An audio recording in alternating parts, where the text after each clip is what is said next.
Hello everyone, just a small video. I'm working right now on the next part of the making of. First, I will say that don't worry, I don't forget foreign people. I didn't have yet times to do the English translation, but don't worry, it will come soon. Just a time for me to prepare each part, and then after you have all the translations. So don't worry about that, guys. If you saw the first part of the making of, maybe you remember that I told you about Bruce from Y Penser and the physics girl Diana. About her recently, I wanted to bring links on the first part, and then I've been shocked to saw that on her channel.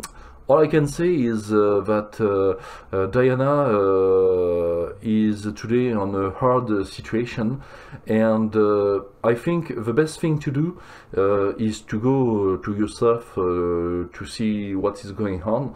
And yeah, I wanted to talk to you a little bit about that, because she, like Bruce, like Jeanne Morel and things like that, she made a part of my wish to do my zero-G flight, and therefore what I mean is that I wanted to be thankful to her, and today I hope that soon she will be on a better way than today. Okay, so it was a little word about that, and now this is the second part of the making of.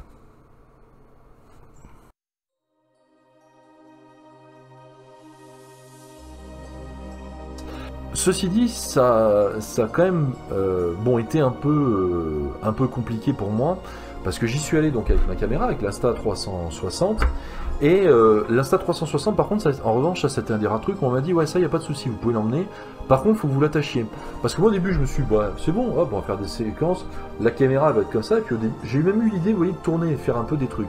C'est pour ça que je vous dis que en fait la vidéo initialement n'avait rien à voir avec ça. Et d'un côté, bon, si je mettais pas une pâte, un peu une sauce, un peu jet ski, bah ça faisait juste un gars ouais, qui fait un hors-sujet, et je trouvais que c'était un peu dommage qu'il n'y ait pas ce contexte un petit peu artistique. Comme je le disais, il y a eu des influences, la science-fiction, des films comme Tron, Druyer et Moebius, etc. Et donc à partir de là, voilà, j'ai eu l'idée de mettre cette chose-là en place. Vous remarquerez aussi au niveau des tons de couleur que je ne suis pas daltonien, je vous rassure, c'est parfaitement volontaire. La planète Saturne que j'ai modélisée, elle est dans les tons bleus, et c'est totalement assumé de ma part. En fait, voilà, je voulais que ça soit un peu raccord sur les tons de couleur, parce que pour moi, j'en avais peut-être parlé un peu une fois, mais le bleu pour moi est une couleur absolument magique. Je trouve que c'est une couleur qui est fascinante. Ceci dit, des fois il y a des bleus qui sont dégueulasses, hein. Il y a les bleus pastels, les bleus délavés, je trouve parfois pas ça très beau. Mais ouais, j'ai essayé de mettre le projet en valeur avec ça. Donc voilà, j'ai commencé un tout petit peu à cogiter. Et j'avais même à un moment envisagé de faire un faux jet ski, une sorte de faux mini Yamaha GPR. Sauf que je me suis dit, oh, le design du jet ski, ça n'a pas été évident à trouver dès le départ. Et en fait, je suis parti de la base que vous connaissez, mon VX110, à quelques détails près, c'est-à-dire que j'ai modélisé ensuite un Airbus, je suis parti d'un A320, et après j'ai refait une retopologie, j'ai récupéré 2-3 fichiers, et j'ai refait l'Airbus A310 0G, cependant avec quelques petites erreurs quand même, et c'est pas grave, hein, l'intention y est. Bon, après je me suis débrouillé au niveau des feux de navigation aérienne, enfin d'aéronautique, pardon. Vous m'excuserez, je suis pas un expert à ce niveau-là, je me suis débrouillé avec le peu de connaissances que j'avais. Certains me diront peut-être que ah ouais, mais il fallait tel type de feu, parce que là c'est peut-être le modèle machin chose, machin truc, la version 1.2, la version... Voilà, hein, encore une fois, moi je ne suis pas dans l'aviation. Bref, à partir de là, j'ai fait en fait un genre de faux VX qui a un peu les couleurs avec cette espèce de ligne un peu de continuité qu'avait la 310 0G, et avec un dégradé, c'est-à-dire plutôt des tons blancs devant, un peu une face équivalent à la mienne, et à l'arrière plutôt une coque bleu marine, un peu comme l'arrière de la 310 0G. Plus, tant qu'à faire, une bande latérale de feu et un projecteur à l'avant sur le guidon pour se repérer, un sur le guidon et un devant sur le capot avant du jet, quoi. Donc voilà ce qu'il en est.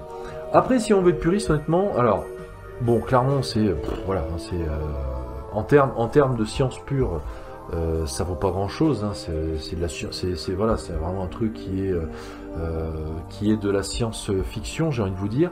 Si on voulait être pragmatique, je pense que si un tel engin devait exister, ça serait un truc qui serait beaucoup plus rectangulaire. Je vais essayer de montrer un schéma, sans doute avec un système pour répartir la rotation, vous voyez, avec des propulseurs, etc. Et à mon avis, si tel était le cas, ça serait même quelque chose qui soit utilisable dans n'importe quelle position.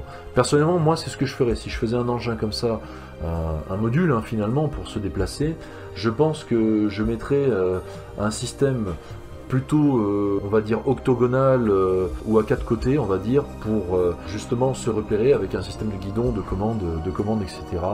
Et éventuellement un système de chargement de cargaison, ou peut-être de prendre un ou deux passagers, mais guère plus. Mais ça ne ressemblerait pas à ça là-dessus, on est bien d'accord. Voilà ce qu'il en est pour le jet.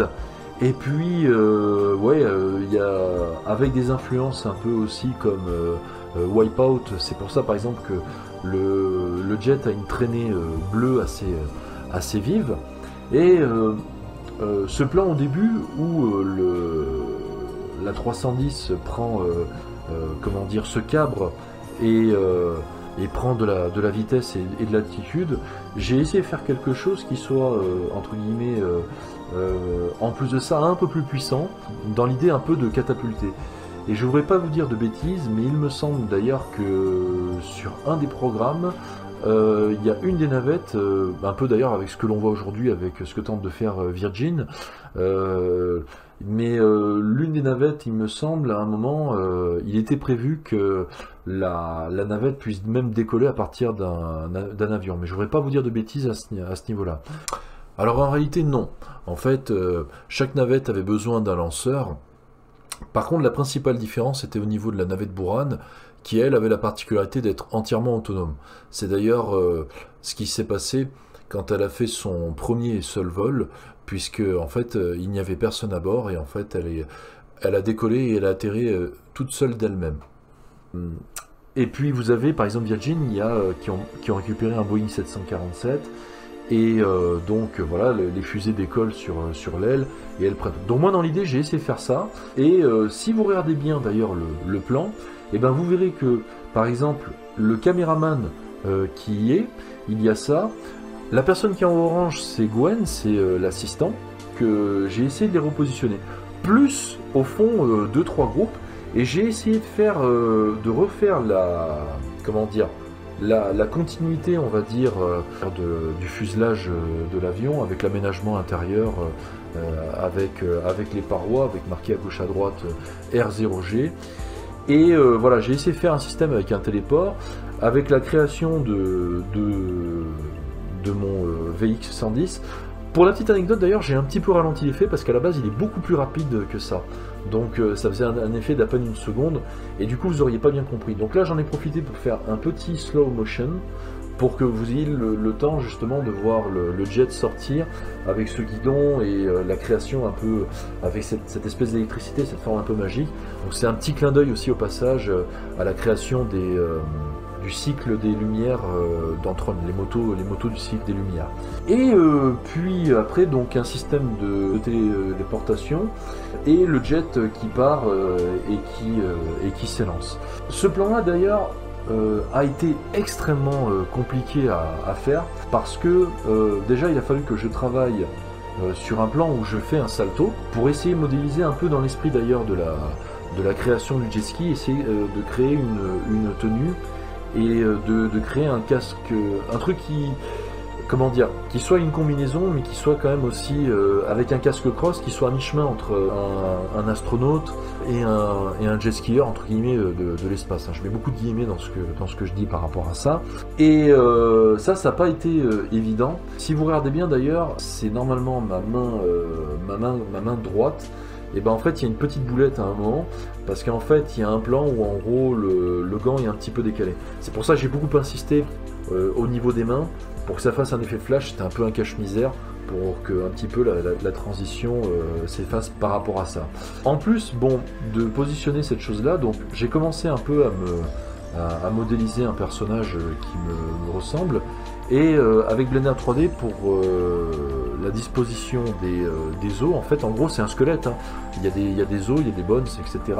On appelle ça le rigging en anglais. Quand je mettais le personnage à peu près aligné, il y avait des choses qui étaient totalement disproportionnées. Et en fait, des fois, bon, faut un peu, pas beaucoup, pas trop, mais des fois faut pas hésiter avec ces trucs virtuels, entre guillemets, à tricher un peu, parce que des fois le cerveau n'a pas le temps de visualiser la chose. Et en fait, si vous regardez bien, et ben en gros, il y a des séquences clés, et vous pouvez, par exemple, à telle image, je sais pas, je dis un truc genre à 0 secondes, en gros, j'ai agrandi essentiellement donc ma main qui me tenait avec la GoPro, donc c'était la main droite, si j'ai bonne mémoire, et en fait j'ai agrandi la taille de la main de manière à ce que vous ayez vraiment l'impression que je m'entoure de toute cette tenue. J'ai essayé aussi de jouer aussi sur le fait que ce passage, qui est peut-être pas très clair en fait, pendant un moment sollicite tellement d'énergie que ça assombrit même l'avion. Le fait également au début de faire un plan de dessus, normalement on fait ça en journée. Et je me suis dit ouais, ça pourrait être un peu plus cool de faire ça de nuit. Et vous le savez, moi j'ai horreur, j'ai encore un masque d'ailleurs aujourd'hui, mais ceux qui suivent ma chaîne le savent, moi j'ai horreur qu'on me prenne en photo ou en vidéo sans ma permission. C'est pour ça depuis des années, je le répète encore une fois pour ceux qui ne le sauraient pas, que je masque mon visage. Donc déjà, ce qui m'a permis un peu de gagner du temps avec ce plan-là, le fait de faire croire que l'avion fait un vol plutôt nocturne, avec un plan de type nuit américaine, ça m'a permis d'assombrir pas mal de personnages. Par exemple dans le groupe qui était à côté, il y avait 2-3 gars qu'on voit un petit peu, et le fait de les assombrir, l'avantage c'est que là leur identité elle est quasiment impossible à déceler. Il faut vraiment que les gars ils le savent, mais là bon, par respect pour ces gens là et pour leur intimité, comme je disais, moi le premier j'apprécierais pas. Donc j'ai essayé de faire en sorte que ces personnes-là, on ne les voit pas, y compris le personnel, comme par exemple des gars comme Gwen, comme Franck, etc. Franck d'ailleurs, à un moment, quand il me voit faire 2-3 plans comme ça, il vient à ma hauteur et il regarde un peu de travers et puis il me dit monsieur, là c'est un peu dommage, là vous faites des vidéos avec votre masque, et c'est un peu dommage que vous en profitiez pas. Et franchement, Franck, je suis désolé, hein, je voulais pas manquer de respect ni à vous ni au reste du groupe, mais voilà, je voulais faire 2-3 plans par rapport à ça, et après je vous rassure, il y a des choses que j'ai faites avec le groupe, hors masque, etc. Peut-être que je vous montrerai certaines petites choses après. Mais voilà, en tout cas moi la priorité aussi, bon déjà, sécurité, comme je disais, le fait de ne pas y aller avec un jet, le fait de ne pas y aller avec mon casque, il n'y a pas de problème. Par contre, là où c'est très drôle, c'est que quelque part, eh ben en fait, en plus de ça, pour la petite histoire, il y a une partie de mon jet ski qui allait là-haut. Parce qu'en fait, moi quand ils m'ont demandé d'attacher l'Insta360, attendez, je vais aller chercher, vous allez voir, c'est très drôle, j'arrive. Donc voilà, ça c'est mon coupe-circuit. Et en fait, ce qui s'est passé, ils m'ont dit, j'avais commencé à en parler tout à l'heure, je pouvais pas laisser mon Insta comme ça sans rien, parce qu'il me disait attachez-la. Franck m'expliquait que si je l'attache pas, la caméra peut partir vraiment en dérive n'importe où. Il me disait, pour l'anecdote, on a déjà vu des GoPro qui étaient dans le premier groupe en tête d'avion finir complètement en queue et vice versa, etc. Donc là je me suis dit ah ok. Le souci c'est qu'à la base, moi j'avais une espèce de Dragon, mais que je trouvais quand même très légère. Ça faisait un peu comme la Nintendo Switch. C'était un truc qui tenait avec 2-3 bouts de pendouille, un peu, vous voyez, un truc un peu comme ça, quoi. C'était pas ouf non plus. Et là je me suis dit, ah ouais, là il a raison, donc va falloir trouver une solution. Et en fait finalement, à la MacGyver, etc. Je regarde mon jet ski parce que c'est pour ça d'ailleurs que si vous avez vu la vidéo d'avant, c'est pour ça que je suis allé aussi à Bordeaux. Parce que, en fait, j'ai fait une journée un peu 2 en 1. C'est-à-dire que d'un côté, je suis allé faire un vol en apesanteur, mais de l'autre, avant de rentrer sur Lyon, eh ben, je suis allé naviguer dans Bordeaux, et ça a été quelque chose de très sympa. Et en fait, paradoxalement, je peux m'en targuer un petit peu. Il y a une partie de mon jet ski qui s'est retrouvée là-haut, quoi. Donc, vous voyez, c'est quand même quelque chose d'assez insolite, quoi, finalement, quoi. Et je pense que même si j'avais pas eu l'idée de faire du jet, je pense que là, enfin, c'était un truc quand même qui était bienvenu. Ensuite, Astronogeek, lui, c'est un gars qui est brillant. Il a fait une série de vols, sauf que lui, il l'a fait dans un contexte par rapport à moi beaucoup plus particulier. Moi, par exemple, j'étais plus proche d'un gars comme Squeezie, et pareil aussi au niveau sécurité, les perches étaient interdites pour les GoPro. Astronogeek, lui, il l'a fait dans un contexte scientifique, c'est-à-dire qu'il a accompagné un vol d'expérience, alors que moi c'était plutôt un vol public. La particularité de l'avion de Nova Space, à la base c'est un avion, c'est une sorte de laboratoire volant, mais il est ouvert depuis quelques années aussi au grand public. Donc il a tantôt des rôles scientifiques, des vols plutôt à connotation scientifique, et tantôt des vols pour voilà, des personnes qui voudraient tester la pesanteur, etc. Et aussi, il y a eu des choses un peu particulières. Il y a eu par exemple un match de foot dedans en apesanteur. Il y a un film aussi qui a été tourné un peu dans l'esprit de Apollo 13 à l'intérieur. Donc c'est un avion qui a parfois des rôles très particulier. Alors honnêtement, bon, je suis pas un garçon très riche, mais si j'avais de l'argent à mettre en l'air, ouais, je pense que là je me serais fait plaisir aussi en mettant un faux jet à l'intérieur et tout. Mais là, bon, on n'en est quand même pas là. Pourquoi pas, hein. Bon, bah si vous me payez, hein, moi il y a pas de souci. Bon, ok, à partir de là, temps mort. Je suis obligé un peu de reprendre le montage que j'ai fait parce que je me suis rendu compte après que à partir du rush qui dure quasiment 2 heures, je suis parti un peu dans tous les sens, et à partir de là, j'ai un peu mélangé des informations qui sont pas inintéressantes, mais qui vont arriver un peu dans le désordre. Donc ce que je vais faire, c'est que en bas, je vais évoquer plusieurs personnes, plusieurs groupes, et ensuite, je vous remettrai la chrono pour que vous puissiez avoir, entre guillemets, une chronologie à peu près correcte par rapport à ça. Je m'en excuse d'avance. Allez, on continue la vidéo.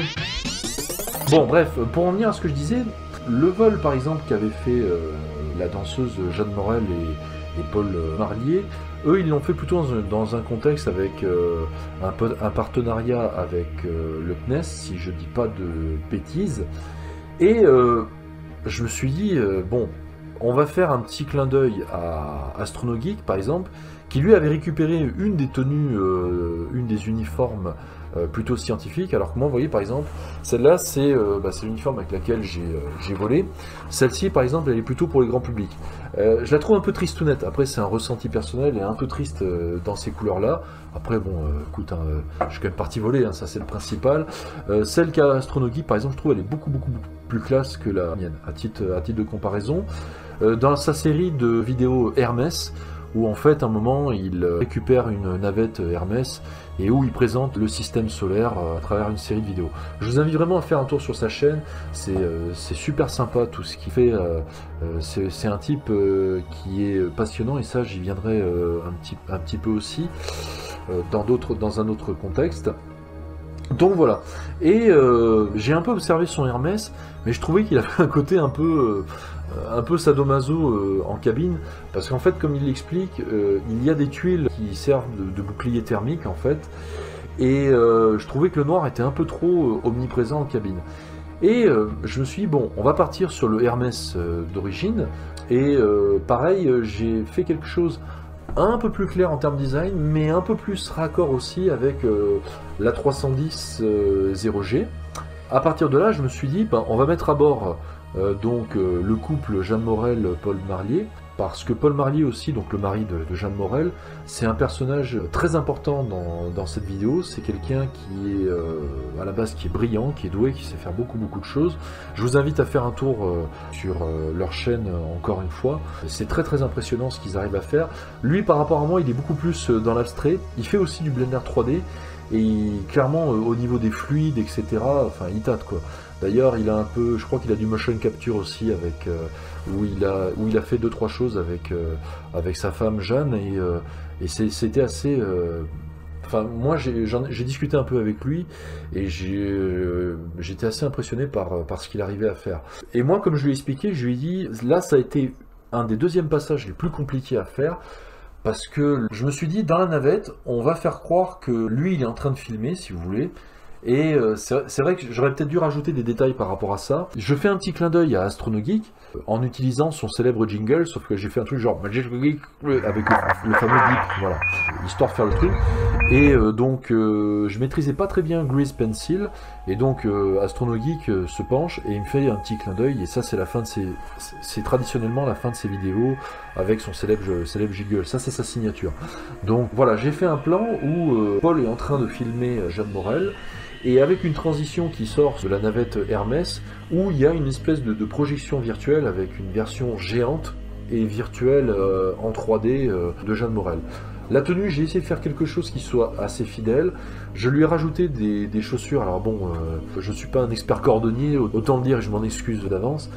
Donc j'ai essayé de faire des chaussures, pareil, avec un peu de luisance, un petit peu sur les côtés, avec des collants, bon, quelque chose qui rappelle un peu la danseuse étoile, et faire, comment dire, un maillot qui soit assez similaire à la plupart des plans où on voit donc Jeanne Morel danser en apesanteur. Et ça a été mais un enfer à animer, parce que en fait, pour la modéliser, ça n'a pas été si difficile. Par contre, j'ai commencé à faire des plans, et à un moment, donc, je me suis dit, bah, ce qu'elle va faire, elle va faire un mouvement circulaire, et en fait, elle va créer l'un des anneaux de Saturne, elle va créer une vague. Moi, j'arrive à partir de là avec mon jet ski, je fais un jump, je fais un saut comme sur une vague. Et oh là là là là. Bref, il y avait, je m'excuse l'expression, mais il y avait son corps qui passait au travers. Des fois, il y avait ses fesses qui sortaient à travers du maillot. Je me suis dit, non, mais là, c'est juste pas possible, quoi. Donc, il a fallu que je trouve des astuces pour, en gros, associer le corps avec le maillot, tricher un tout petit peu et jouer un petit peu aussi sur la sensibilité des os. C'est-à-dire que, par exemple, Blender 3D, pour faire simple, quand vous modélisez on prend un cube, vous avez ce qu'on appelle le bevel, par exemple, le chanfrein en français, et après vous pouvez l'arrondir avec ce qu'on appelle un congé et rajouter des angles pour être arrondi. Dans l'idée au niveau des os, au lieu d'avoir un angle très droit, j'ai joué un peu avec ce truc là pour éviter justement que ça fasse sortir un résultat qui soit absolument immonde. C'est en partie pour ça d'ailleurs que le projet a pris beaucoup de retard, parce que ça m'a pris un temps fou à faire. La deuxième partie, même encore aujourd'hui, je trouve que je suis assez déçu du résultat du saut, parce que l'inconvénient de Blender 3D, c'est que la gestion des fluides n'est pas évidente. En fait, contrairement à un moteur, pour ceux qui connaissent un peu, je vais prendre un exemple, la série par exemple The Mandalorian, elle est faite en grande partie dans une salle avec Unreal Engine en fait. Donc c'est un moteur qui a l'avantage d'être plutôt photoréaliste en temps réel. Blender 3D, lui, il utilise le moteur Eevee, qui est un peu l'équivalent, mais malheureusement, il ne sait pas faire en temps réel des fluides. La gestion, bon, pour faire 2-3 trucs, des animations avec des carafes, c'est pas trop mal, mais je peux vous dire que animer un jet de jet ski, un saut de jet ski sur une vague avec ça, faut dire ce qu'il en est, c'est très compliqué, à moins d'avoir vraiment un PC de compétition. Et moi, ça m'est arrivé des fois de faire planter l'ordi à cause de ça. De plus, le résultat au niveau des vagues ne m'allait pas entièrement. Il y avait des problèmes au niveau des tons de couleur, même si je voulais que ça soit bleu. Donc ouais, petite déception quand même. Et en plus, il faut attendre image par image que tout se modélise. Donc ça, c'est le plan que j'aime le moins à travers cette vidéo. À un moment, la danseuse Jeanne Morel, sa projection en fait, elle part et très rapidement elle fait un espèce d'hexagone qui est projeté. Ensuite, elle plonge dedans et elle fait quelque chose et elle fabrique, entre guillemets, le noyau de la planète Saturne. Alors, pour ceux qui l'auraient peut-être, qui ne le sauraient pas, Saturne a en fait sur un de ses pôles, elle a une tempête de forme quasi hexagonale. Donc le fait d'avoir fait ça, en fait, c'est aussi une manière un peu de, voilà, de créer la planète Saturne aussi avec une petite notion artistique. Et pour faire ce déplacement rapide, je me suis inspiré de 2 jeux vidéo, dans Metroid Dread et puis dans Diablo 3 par exemple. À un moment, très rapidement dans le jeu, vous pouvez débloquer, par exemple dans Metroid Dread, Samus peut débloquer je crois c'est le déplacement phasique, je ne vais pas dire de bêtises, je vais le corriger si je dis une boulette. Le moine dans Diablo 3, il utilise un point en fait qui est ultra rapide et qui est, je trouve, très stylé et à la fois assez fort quoi finalement, où il se déplace assez rapidement. Et moi j'ai eu cette idée là, c'est-à-dire je me suis dit bon, elle prend de l'énergie et elle fait très rapidement un hexagone. Ensuite elle plonge et là aussi c'est pareil, j'ai eu des soucis d'animation et en fait ça a été un mal pour un bien, c'est-à-dire que au début je voulais qu'elle prenne de l'inertie et qu'elle se mette à accélérer plus rapidement, mais l'effet rendait pas très bien. Et en gros, ce que j'ai eu l'idée de faire, c'est de récupérer, en jouant avec les transitions du plan, en fait, j'ai zoomé et je me suis servi des parties blanches en jouant après avec, en gros, pour faire simple, en effaçant les contours pour schématiser très rapidement, où en fait, elle accélère et tout. Sauf que ça m'a fait une espèce de... On le voit pas trop et en fait, ça fait comme si elle dégageait une espèce d'énergie, on dirait presque en fait qu'elle crée une étoile autour du noyau, et en fait paradoxalement c'est une bonne surprise. Je dis bah tiens, c'est intéressant finalement que ça le fasse comme ça, et ça m'a créé un effet qui je trouve est pas trop mal en fait, en tout cas à titre personnel. Bon après hein, la vidéo c'est pas non plus du Michael Bay, hein, on est bien d'accord, hein, j'ai pas les moyens de Cameron avec Avatar et ce genre de truc, hein. Je rappelle que j'ai fait ça tout seul et ça m'a pris vraiment 6 mois, dont au moins 2 mois de retard. Sachant qu'en parallèle j'ai été très sollicité aussi dans mon travail, et il y avait des fois où j'étais pas à la maison, où je pouvais pas travailler sur le projet. Initialement je voulais vous le sortir pour Noël, et je m'en excuse, ouais, ça a été trop tôt. Mais dans un sens, tant mieux, là encore c'est un mal pour un bien, ça m'a permis de bosser sur certaines choses et justement de creuser un petit peu et de rajouter certains effets pour essayer, dans la mesure du possible, d'améliorer un peu la lisibilité du projet.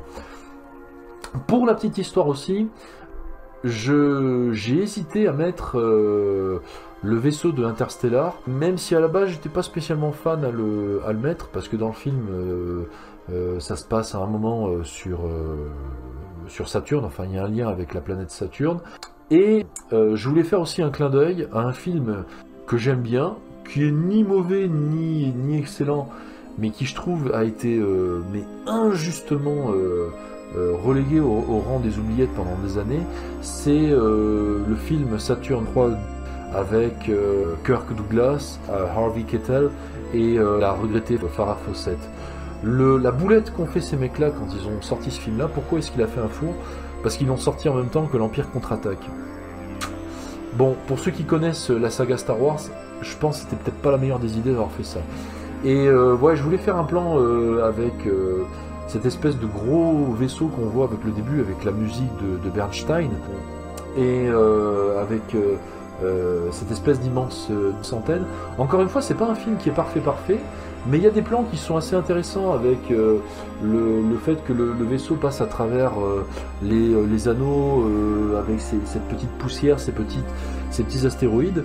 Et ouais, je voulais faire un petit clin d'œil à ce truc-là, mais j'ai repensé à ce que disait aussi Karim Debache.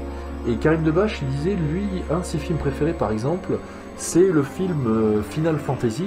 Pareil aussi, qui a fait un four, c'est un de mes films préférés. Final Fantasy, c'est un des premiers films en 3D où vraiment il y a de l'animation. Je trouve que même encore aujourd'hui, et pourtant il n'y a pas des effets comme du normal mapping, du bump mapping, des choses comme ça. Mais je trouve que la qualité de l'animation, elle est géniale. Akyros est magnifique même encore aujourd'hui. Il y a des scènes d'ailleurs aussi un peu en apesanteur dans ce film. Et il a dit, il y a un truc moi j'aime bien, c'est que ce film n'a quasiment rien à voir avec la série de jeux vidéo Final Fantasy, parce que lui, il y a un truc dont il a horreur, c'est le fanservice. Et bon, je suis mal placé pour dire ça, mais voilà, j'ai voulu faire un petit hommage, je me suis servi de certaines choses, la navette Hermès avec Astrono Geek, la danseuse Jeanne Morel, Paul Marlier, Stardust, etc. Mais après je me suis dit, ouais non, déjà on avait pas, d'un moment ça m'aurait pris une plombe pour faire ça, et de deux, là ça aurait été quand même un peu trop hors sujet. Et comme je disais, si je mettais le truc circulaire d'Interstellar et tout, là c'était vraiment téléphoné quoi, ça faisait vraiment allô, tiens, tant qu'à faire, on met Star Trek et Dark Vador, quoi. Donc voilà. Donc non, je voulais quand même aussi que ça soit quelque chose d'un peu, comment dire, dans la fantasy, mais voilà, un peu raccord aussi avec cet univers. Pour parler un tout petit peu de la musique et du son, j'ai essayé de faire quelque chose qui soit ou soit dans l'avion, ou soit dans l'atmosphère, ou soit avec une carlingue, et je me suis un peu inspiré de ce qu'ils avaient fait sur le film Gravity. Je suis pas un fan de Gravity, mais par contre au niveau sonore, c'est vrai que c'est assez intéressant. Il y a plein de petits bruits sourds, et en fait j'ai voulu faire des choses comme ça. Je voulais pas faire du Star Wars avec des bruits de réacteurs ou des bruits d'usine, vous voyez ce que je veux dire, alors qu'il n'y a pas d'air, mais j'ai essayé de faire un truc un petit peu comme ça, et avec des vieux sons qui étaient très utilisés un peu dans l'esprit de Jean-Michel Jarre. C'est-à-dire que j'ai voulu mettre quelques petites notes de musique un petit peu de temps en temps. Pour une fois, j'ai essayé de mettre ma petite patte personnelle, que j'ai fait avec des trucs vraiment tout ce qu'il y a de plus basique. Moi à la base, pareil, je suis pas un grand musicien non plus, mais c'est vrai que je suis plutôt amateur de ces trucs-là. Vous savez, j'aime bien mettre de la musique classique, j'aime bien mettre de la trance, j'aime bien mettre des ambiances comme ça, et plutôt space opéra. Et là, je pense que le fait d'avoir mis des choses comme quelque chose un peu dans l'esprit de Jean-Michel Jarre et de Vangelis, je trouve que et accessoirement un peu Mass Effect, je trouve que ouais, ça collait bien avec l'ambiance, avec quelque chose qui part au début plutôt dans les tons graves et qui monte une sorte de petit boléro en fait, et qui petit à petit part sur quelque chose d'aigu. Ensuite, moi il y a un autre personnage aussi que j'adore, c'est Stardust. Vincent de la chaîne Stardust Air Espace, c'est quelqu'un que je regardais aussi un peu en parallèle, et ce type-là, un jour, moi il m'a fait rire. Il a fait une parodie pour les sponsors de NordVPN, où il dit, je me souviens toujours, Jean-Pierre Laportier a remporté le championnat de jet ski d'appartement à Bar-le-Duc. Et quand il a dit ça, mais j'ai éclaté de rire. Et je lui ai fait une parodie il y a quelques temps où j'ai repris le truc, où j'ai repris ses thématiques et tout, sans pour autant me moquer de lui, mais je vous invite un peu à voir ce truc, et c'était un épisode que j'avais pris beaucoup de plaisir à tourner, quoi, en fait, voilà. D'ailleurs, Stardust, il faut que tu le fasses, un de ces quatre, là, monte là-haut. Qu'est-ce que tu attends pour aller te faire un vol en apesanteur, là? Allez, hop, là, go, go, go. Et puis, j'ai hésité à mettre l'avion, à remettre la 310 0G, mais je me suis dit, attends, là par contre ça n'aurait pas vraiment de sens. Je me suis servi de la force de l'avion pour me catapulter, pour partir avec mon jet, etc. Petit retour aussi, ça me fait penser, j'allais oublier de vous en parler. Lorsque je pars, il y a un décompte qui se fait et qui part de 1300 et qui va jusqu'à 0 avec le rendez-vous Hermès. En fait c'est tout simple, c'est la distance moyenne entre la Terre et Saturne qui est en moyenne, parce que après ça dépend de la position des planètes, la rotation, l'alignement, etc. des planètes par rapport au Soleil, en moyenne c'est 1 300 000 lions de kilomètres. Et donc je me suis servi de cette valeur à peu près avec un système d'animation grâce au Geometry Node de Blender 3D. Ensuite donc je savais plus trop quoi animer, et je me suis dit bon, à la fin c'est Jean-François Clairvoy qui va finir la vidéo et récupérer en gros la planète Saturne dans ses mains. Donc, comme lui, il a fait beaucoup de missions avec les navettes spatiales, je me suis dit, bah tiens, on va lui rendre hommage, et j'ai fait une espèce de navette un peu plus évoluée, on va dire, un peu à ma sauce, qui ressemble un peu à la fois à celle des soviétiques, à celle des américains, et voilà, je l'ai adapté pour à la fois déployer donc la création des anneaux avec cette espèce de poussière d'astéroïdes. Pour l'anecdote, je ne voudrais pas vous dire de bêtises, mais je crois que en particules, on doit être pas loin des 15 000 astéroïdes tout autour de la planète que j'ai modélisée. Et puis après, vers la fin, vers le plan final, il y a d'ailleurs une petite erreur si vous regardez bien. En fait, le plan où on voit Stardust avec le décompte, on voit mon jet commencer à faire une traînée lumineuse.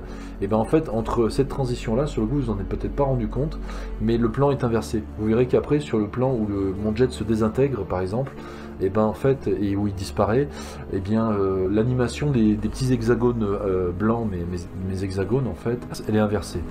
À partir de là, donc Jean-François Clairvoy apparaît, et là je recrée progressivement l'avion, et toujours pareil, le bleu que j'ai voulu mettre, c'est essentiellement pour flouter les personnes, parce que voilà, je voulais pas que les gens apparaissent directement sur la vidéo. Peut-être que certains ça aurait fait plaisir, peut-être que d'autres ça aurait pas fait plaisir, donc dans le doute j'ai flouté tout le monde à mort, y compris le personnel navigant. Petite chose aussi, quand vous me voyez m'allonger, en fait j'ai inversé le sens de la vidéo. Normalement en fait ce que vous voyez là, c'est un plan où on était allongé, et après j'ai pris un appui et je suis allé m'appuyer et je voulais voir ce que ça faisait de se retourner et d'être un peu comme Spider-Man, complètement en apesanteur, avec la tête à l'envers. Et c'est... Je vais y venir un peu après par rapport à ça. Et si je l'avais mis dans le sens normal, le problème sur le coup, moi je m'en suis pas rendu compte, mais à un moment j'ai voulu revenir au sol. Et en fait, je suis désolé Jean-François, j'ai failli lui balancer un coup de pied, donc voilà, je m'en excuse d'avance, évidemment ça n'était pas intentionnel. Donc voilà ce qu'il en est, n'hésitez pas à venir au passage s'il y a des choses que vous n'avez pas compris. Et maintenant ce que je vous propose c'est de parler justement de tout ce qui s'est passé pendant le vol.